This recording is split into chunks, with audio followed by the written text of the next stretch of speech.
Okay, share ko lang itong aking timer, Arduino timer. So, yung ganitong setup is pwede nyo itong magamit para sa automatic egg timer ng ating incubator. So, ang kailangan mo lang dito is Arduino Uno, pwedeng Arduino Nano, tsaka isang relay. So, pwede kang gumamit ng mechanical relay o kaya at saka solid state relay. Pero ito kasi solid state relay ito. Ayan o, solid state relay. Isang ano lang siya, isang channel lang. So, mas gusto ko kasi gumamit ng ganitong relay, solid state relay, kasi hindi ko na kailangan pang gumamit ng external power supply. Kasi yung mechanical relay na pumipitik, magnetic yun eh. Kailangan mo siya ng high current na ano na power supply. So, magre-require ka pa ng external power supply. Siya nga pala, itong Arduino na to is USB to. So, pwede mo siyang supplyan ng ito, USB 5 volts. Tsaka pwede rin siyang adapter hanggang 9 volts. Hanggang 12 volts yata ito, pwede ito eh. Yan. So, yung jack. So, ang ginamit ko is yung 5 volts. Tapos, phone charger na lang gamitin mo. Okay na siya, obra na siya. Ang ganito, phone charger. Kabit mo, gagana na yan. So, ito kasi, ginamit ko siya is nilagay ko sa laptop. Ito, USB ng laptop. So, yan, gagana na. So, ayun lang. So, for demo purpose ito, ang ginamit, pinrogram ko siya, 10 seconds naka-on, 10 seconds naka-off. Yan, nag-off na siya. Tapos, 10 seconds uli, mag-on uli siya. Tingnan, antayin natin. Iilaw naman dito eh. Yan, umilaw siya. For 10 seconds, naka-on, 10 seconds, naka-off. Yan. Okay. So, ganun lang tumatakbo ang program. Umiikot lang siya, naglo-loop. So, ganito. Paano siya kinoconnect? So, itong solid state relay na to, pag aalisin mo to, meron niyang positive, negative, tsaka input. So, yung positive nito is tong orange, kinonect ko sa positive. May nakasulat naman dyan, no? V in ground. Ito, parang kita. Ayan. V in ground, positive 5 volts, 3 volts. So, yung positive ko nito, connect mo lang sa positive 5 volts o positive 3.3. Sa 3.3 ko kinabit, okay lang din naman. Tapos yung ground nito, kinabit ko sa ground. Ayan. Ayan, ito ground oh. Yung brown is ground. Tapos yung pinaka-signal ko, data, ito, kinabit ko siya sa analog 0. So, isi-set mo sa program yan kung saan mo kinabit. Yung data, analog 0. Okay. So, punta na tayo sa pinaka-program natin. So, ito yung pinaka-program. Ayan, yan. Teka. Nag-autofocus eh. On ko yung ano. Parang din siya mag-ano. Ayan. Ayan, nag-autofocus pa rin. Off ko na lang. Ayan. Ayan. So, analog. Nilagay ko siya sa analog 0. Relay pin. Pangalanan mo lang ha. O, analog 0, A0. So, ang pin mode niya, yung i-relay pin, pwede output. Output ang ano niya, ang output, ibig sabihin, maglalabas siya ng signal kung high or low. So, dalawang klase pala ang relay. Ito, pakita ko. Ang relay nito is low level trigger. Ibig sabihin, pag sinuplayan mo siya ng low level, mag-on. Pag high level, mag-off. Low level trigger to. So, ayan. Ito na yung pinaka-program sa loob ng loop na to. So, ang ginamit ko pala ditong program is delay. Delay lang. Pwede ka naman gumamit ng delay. Is pagka ang pinaka-program nito is ano lang, siya lang naman eh, timer lang naman. So, wala na siyang ibang program. Kaya okay lang gumamit ng delay. Mas pinaka-simple na lang tong delay na to kasi madaling maintindihan. So, ito, ganito tumatakbo. Digital write, ibig sabihin nagsulat, nilagyan niya ng power yung output, di ba? Output kasi itong ano natin eh, itong pin natin eh, yung relay pin natin na A0, supplyan niya ng low. Ibig sabihin, pag sinupplyan niya ng low, mag-on siya. Nag-on siya, gaano katagal? Ito yung delay.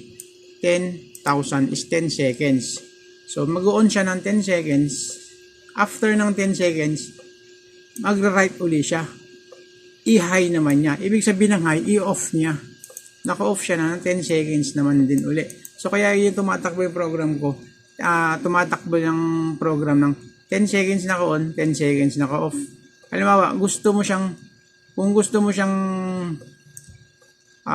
isang oras, papalitan mo tong 10 seconds ng 3,600. So, kasi 60 minutes times 60 seconds, 3,600. So, 3,600. Ayan, 3,600. Isang oras katumbas nito. So, pag in-upload natin ito, isang oras na yan. Siyempre, hindi tayo mag-aantay na isang oras. Sobrang tagal nun. So, gawin na natin 20 seconds na lang. Yan, 20 seconds. Para may demo natin. So, 20 seconds na yan. Mag-on siya ng 10 seconds. Mamamatay siya ng 20 seconds. Mag-on uli siya ng 10 seconds. So, ganun lang siya mag-loop. O, di ba? So, para maano natin yan, kailangan mong i-connect. I-connect na muna natin itong ano natin. Ito. Lagyan natin, connect natin sa USB, sa laptop, para may program. Ayan. So, okay. Paano mag-connect? So, pag once na i-connect mo na, pupunta ka rito sa tools, COM port. Pipiliin mo yung COM niya. Naka-check na sa COM tray para ma-check mo kung okay talaga. Ayan, get board info. Ayan, unknown board pero nakita niya. Pwede ka na mag-upload. Okay. So, okay na 'yan. Arduino board, ang Arduino mo, syempre, ang board ko is Arduino Uno. Ayan, nakaset siya sa Arduino Uno. Pag Arduino Nano, pwede ka nang bumili ng Nano, mas gusto mo. Mas mura 'yon. Teka. Ay, mag-focus. Auto-focus siya. Ayan. Arduino Nano. Ito, mas mura. Mamaya, ano ko yan, isabihin ko yan. Pakita ko. So, okay na siya. Nakaset na siya sa Arduino Uno. Tapos, pwede ka na i-compile mo muna yung pinaka-program. I-compile nyo yan. Tapos nyo compiling, upload na natin. Pag pinins mo itong upload, iilaw to dapat. Tapos mag-iilaw, sasabihin niya rito, done compile. Upload natin. Yan. Yan. Compile niya, tapos upload niya. Yan. Done upload. Ibig sabihin na kapag upload na. So, para may demo natin. Ito is 10 seconds na siyang naka-on. Mas matagal na siya naka-off. 20 seconds na. 1, kunyari 2, 3, 4, 5, 6, 7, 8, 9, 10, 11, 12, 13, 14, 15, 16, 17, 18, 19, 20. Ba tayo? Ayan. Oh. Tapos 10 seconds siya ulit naka-on. Diba? So, 10 seconds on, 20 seconds off. So, ganun lang kadali ang pag-program nito. Depende na sa yung program ko kung ano. So, simpleng egg timer, magagawa mo na ang egg timer mo. So, ang gamit niya is timer. So, yun. Pangalan nito. Pwede mo siyang gamitin as egg timer para sa yung egg tray. So, yun lang. Ganun lang naman kadali. Sa totoo lang naman, mas masaya gumagawa, mag-DIY. Pero syempre, ang DIY kasi minsan mas mahal pa kaysa sa nabibili na ready-made na. So, pero matibay yung ganitong klase. Papalitan mo lang yung relay na ganito na solid state relay. Pwede kang gumamit ng mataas ang amperahe na solid state relay kasi kung bumibigay lagi yung ganito mo, madali mo na repair. Kumbaga alam mo paano i-repair yung pag nasira. Pang personal mo. So, pwede kang gumamit nung ganitong klaseng solid state relay. Pakita ko yung mga ano niya. Ayan. Ito pala pwede mong gamitin. Bili ka lang ng Arduino. Ito, Arduino Uno. O kaya Arduino Nano. Same lang din naman yan. Pwede silang gamitin. Ito, Arduino Uno, Arduino Nano. Pag binili mo ito, Arduino Uno, ayan, pwede mo na siyang i-program. Ayan. Arduino Uno R3 with board, with USB cable. Ayan. So, pwede mo na siyang i-program. So, ganun lang. O, paano naman yung solid state relay?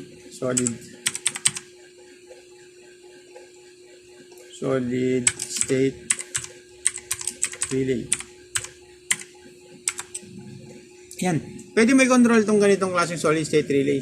Ay ampere to, 40 amperes. So. Ayan. Ganito yung ginamit ko. One channel lang siya. Pwede kang gumamit ng maraming channel para may backup ka kung nasira. Ito, one channel. Ayan. 72 pesos. Pero pwede kang gumamit ng maraming channel. Ayan o. O, 2 channel. Pag nasira isa, gumagana pa. O. Pwede namang 4 channels. Depende sa'yo. Pag nasira, pwede mo nga i-jumper to, backup. Yung channel na to, channel 1 channel to, pag i-parallel mo siya para sabay siyang gagana. Para pag nasira isa, naka-okay pa rin. So, depende pa paano mo i-gagawin diskarte para sa egg timer mo. So, yun, ganun lang naman. So, paano mag-install ng software? Pupunta ka sa arduino.cc. Teka. Ayan. Arduino.cc. So, download mo lang yung ito. Ayan. Arduino IDE. Pili ka na dyan kung anong kung ano yung OS mo. Arduino IDE. Yan, Arduino IDE. Tapos pag na-download mo na, install mo lang, ma-open mo na to. Itong pinaka Arduino IDE. So, ganun lang. Ito lang naman ang kailangan mong program. Ganito lang kasimple. Kasi siya lang naman, stand-alone lang naman siya na timer. Kaya pwede ka nang gumamit ng delay. Kasi yung ganitong klase kasi na Arduino, pwede mo siya i-program sa thermostat controller, humidity controller, tapos egg timer. So, yun kasi medyo complicated na program na yun dahil sama-sama na siya. Hindi na maganda gamitin yung delay. Kasi maraming task na ginagawa. Pag ginamitan mo ng delay, papatayin niya yung program ng iba. So, patatapusin niya muna yung timer natin na delay bago niya pagganahin yung iba. So, ito naman kasi is dedicated lang siya sa egg timer. Kaya, pwede tayong gumamit ng delay. Simpleng code lang naman yan para madaling maunawaan ng mga beginner. So, ganun lang. Madali lang naman na gamitin na to. So, masaya lang naman kasi sa DIY. Alam mo i-repair, alam mo gawin. Kaysa bumili ka ng ready-made na, tapos pag nasira, hindi mo alam gamitin. Bibili ka uli ng kapalit. Pero ito, kaya mo nang gawin. Kahit masira man, ito lang naman madaling masira dyan Ito matagal naman masira yung program ito. Pag naikabit mo, okay na yan Yung ganitong Arduino okay na siya. So, ayan, basic lang naman. On off lang naman. Tapos, ang ano lang naman din yan, ang pinakakagandahan lang, ikaw mismo may gawa. Ang sarili mong controller. So, ayun lang. Next, pwede mo namang lagyan ng limit switch. Medyo complicated na yung limit switch Medyo advanced ng konti. Pag nagawa mo to, saka natin gawin yung may limit switch. Next ko na yung may limit switch. O kaya meron kang button para pagganahin mo yung yung egg tray mo. Para ma-center mo siya. Pwede rin yun. Next na yun. Ito muna basic. Gawin nyo muna to. Kung gusto nyo gawin, okay lang din. Hindi na natin lagyan ng LCD screen para sa kung gaano katagal para sa countdown. Pero working naman siya. Tatakbo na yan sa ganitong ano mo. Ang ganitong pinaka-setup. Ay lang, thank you. Sharing lang naman to.